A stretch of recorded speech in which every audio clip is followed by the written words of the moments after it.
preaching. That's where the life is. But this kind of, I mean, my up was a brahmachari, he had a parrot, he just put a parrot. And even the brahmachari said, he's a little bit special, he's a little bit special. He always is parrot, So this is, this brahmachari. What does it mean brahmachari? Brahmachari means Prabhupada service. He said even brahmachari is like a machine. To start in the morning and no individual initiative, no plans for the future, no money worry, nothing, just service. Where's my service? Where's my service? That's brahmachari. Grihastha, same thing. It's just he's tortured by a very unrewarding project. It's really maximum endeavor, minimum result. It's called the family. That's the project. Maximum endeavor, minimum result. Brahmachari means little endeavor, maximum result.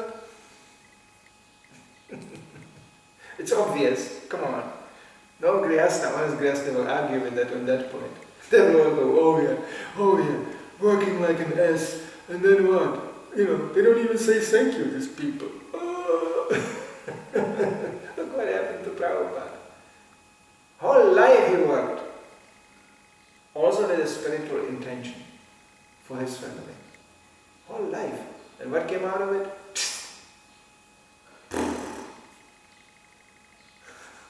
Prabhupada, even a few days before he died, said, what a rascal sons. Because they came even to his deathbed to ask for money. Even when he was dying, he was, and they were not, you could say they were devotional. It's not they were averse to Krishna consciousness, but always, where's the money, where's the money? Hey, because they were used to it. He always came around and brought the money. So this is not our issue here. The brahmachari is where's the service, that's all. So so this is important. And therefore you see actually there should be some happiness. Because the more we are unconditional in Krishna consciousness, the more happy we become. This density and this sadness coming in us comes always because we are catering some conditions in the back. Yeah, I want to serve, but not like this. Yeah, I want to serve, but what's coming out of it for me? As soon as you start to think like this, immediately, it's like, the grain of sand comes in, which is grinding, the smooth performance of our devotional service. It's very simple, very simple. It's the amount of material desires which is actually making us miserable.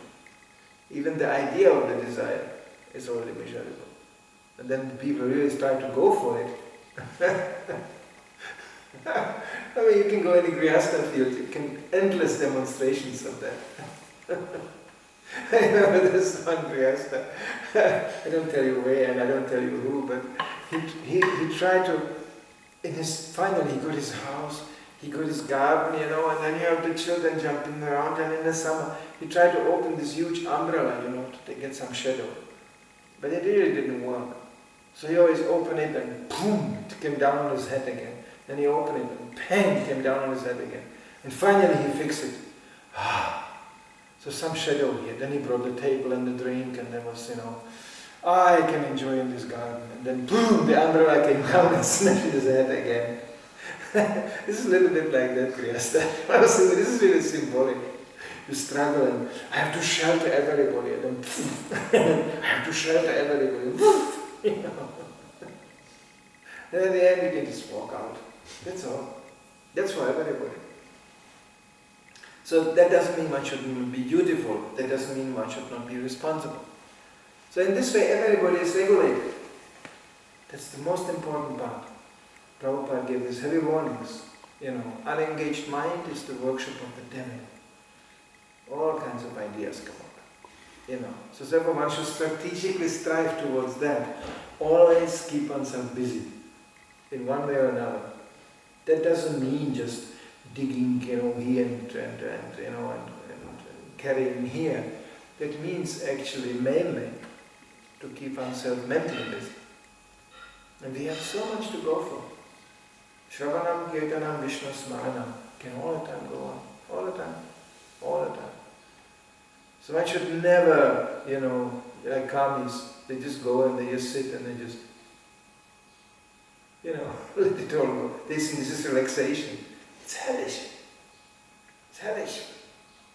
You just place yourself as a victim at the mercy of material energy. Please, my senses, tell me what to do. Please, my mind, imagine more. It's hellish. So in this regard, Krishna is a bit demanding because we have to keep ourselves always consciously busy. Okay, there's a time, let's chant. There's a time, let's read. There's a time to, always do something, do something. Prabhupada even said it's very important, especially in the beginning, that one is physically engaged. Very important. Why? Because when you perform devotional service physically, the mind and the senses will be forced to tune into it, otherwise it's called spaced out. So you have to focus. And Prabhupada said, in the early stage of Krishna consciousness, one derives a taste and pleasure from the service in itself, from that activity. Later on, in an advanced stage, one actually derives the pleasure comes from serving Krishna directly in that regard. Directly means through the media of spiritual master. But you know that I'm now serving Krishna, that's very nice. In the beginning, you can be just happy because you do something you like to do. And that's how Prabhupada engaged people in the beginning. You can write something. You can garden something. You can manage something. Just do it. And then they discover this is a different kind of doing. When I do it, I become so happy. Actually I did the same thing before and I became so unhappy. Now I'm doing the same thing and I'm happy. That's something else going on. So there's a taste, ruchi is developed like this. But then in a higher stage one starts to understand, actually that's for Krishna, really. So one is actually serving with a far more personal concept. Far more personal idea. So that's something one has to grow into. It doesn't come overnight. One has to cultivate that thing. First one likes devotees, like example when one falls in Maya. Maya attacks. Friendship to a devotee can be extremely valuable. Because by help of his dint of devotional service, our service can be improved. So that's what happens, and that's what Prabhupada writes in a purport. Ultimately, only by the service to a pure devotee and his association, that what makes us to devotees. Even Srila Prabhupada considered us as being Zen, and he actually considered us as the ones who already performed some devotional service in the previous lifetimes. Still, it's only by his association it could be activated. Without him, without his example, without his personal presence. Therefore, it's so important that devotees cultivate the awareness of Srila Prabhupada. Everybody, regardless, what kind of disciple and whose disciple it is, has to cultivate the awareness of Srila Prabhupada all the time, hearing about him, remembering his instructions, seeing things how he has done, hearing him verbally, reading his words, studying his personality, that's association. And from that, we can actually derive inspiration to perform not only devotional service, but a better quality of devotional service. Here's some questions, comments,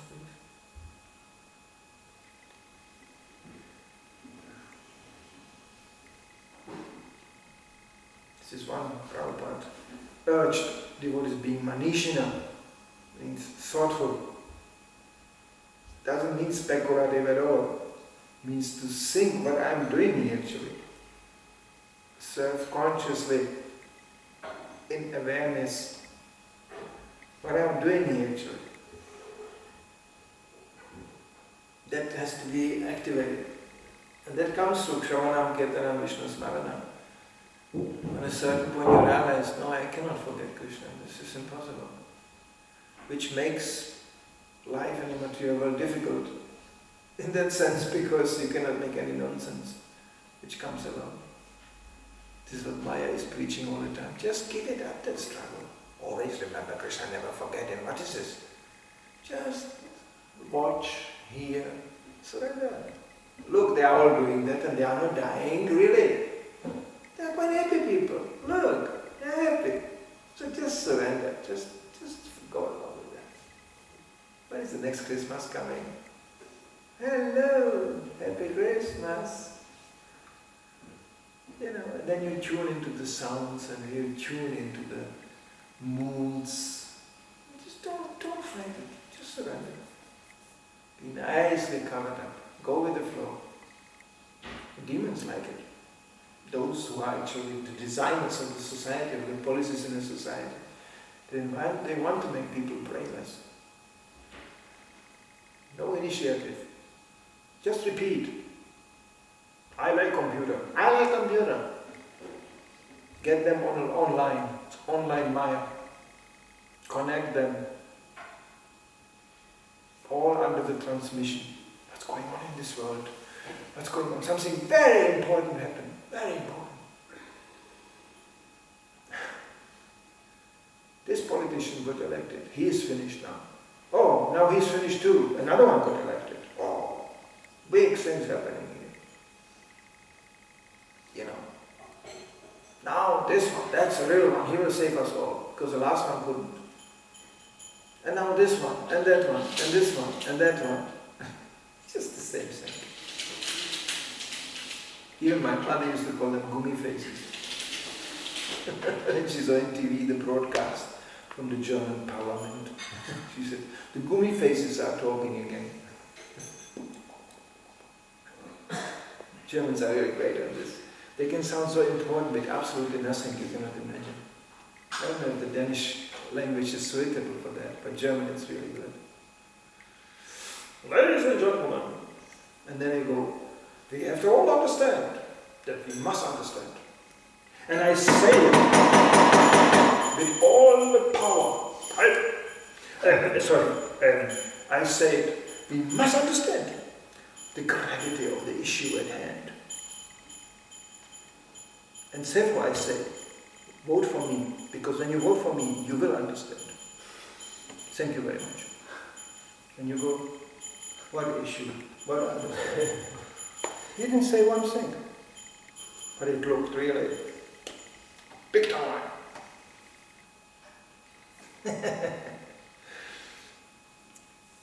Just listen to the lectures of Mr. Shriman Hitler.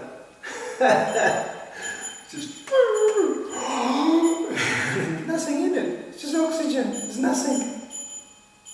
But the message is transmitted. Come, I will make you to God. Everybody can be God. Don't you know that? Don't you know you also can be God?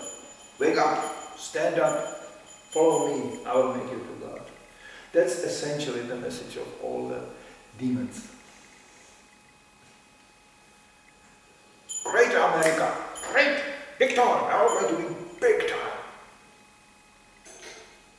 Very big time. You want to be big time? Become American. Go to big time Disneyland. We have a big time Mickey Mouse, we have a big time Donald Duck, we have a big time chewing gum, we can blow such a bubble. We are big time Americans. Big time, big time. And all the Indians are running behind. I also want to be big time. We also want to be big time. I want to have a big time car. Yeah, big time. India is also big time. Everything is big time. Everybody has this foolish idea to become something big in this material world. It's a sad comment. Same song being replayed over and over again.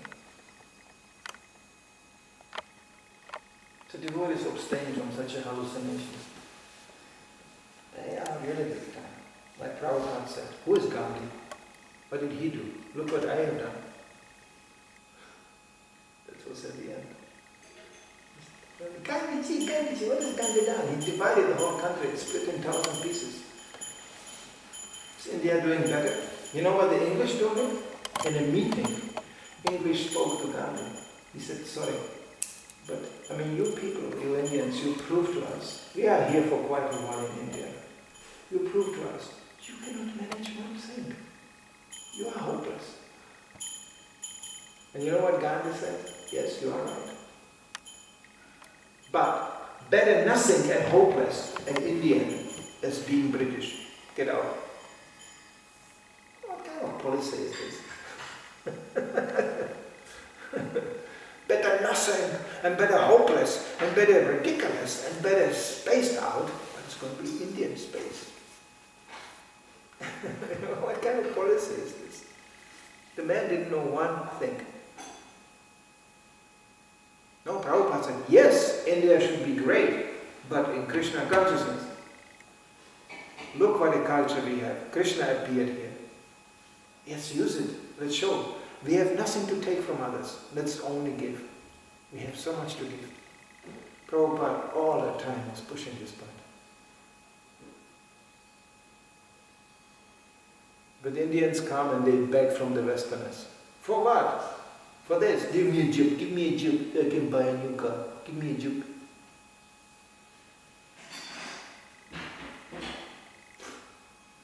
So humiliating. Giving him a job. No, Prabhupada said you should be proud of this, that you have such a culture, and you should not be compromised by this. It's not just Indians, it's everybody in the mature world humiliating himself like this. That's the reward Maya gives. You will be humiliated. You always got it in Germany. Whenever the picture in the newspaper was published about Hare Krishna, always devotees paying obeisances. To prove how ridiculous, how brainless. To bow down to a guru like this all the time. I'm not bowing down to anybody. Oh, the boss is coming. Oh, the police is coming. Oh, the tax department is coming. Oh, because you are bowing down non-stop. Oh, the wife is coming. Oh. Of course you are bowing down. And you will. There is no freedom. Especially when you serve the body. So humiliating. Body goes, now, you know what we are going to do now? We are going to go to the toilet. So, that's what the body, it's so humiliating. All the time. So where's the freedom in this? Where's the dignity in this? The only dignity is that one is actually engaged in Krishna's service. Because he is the supreme pure, the supreme free. So when you are serving somebody like this, you will be also granted the status of being independent. That's real independence, to be entirely dependent on Krishna. Okay. Srila Prabhupada ki jai.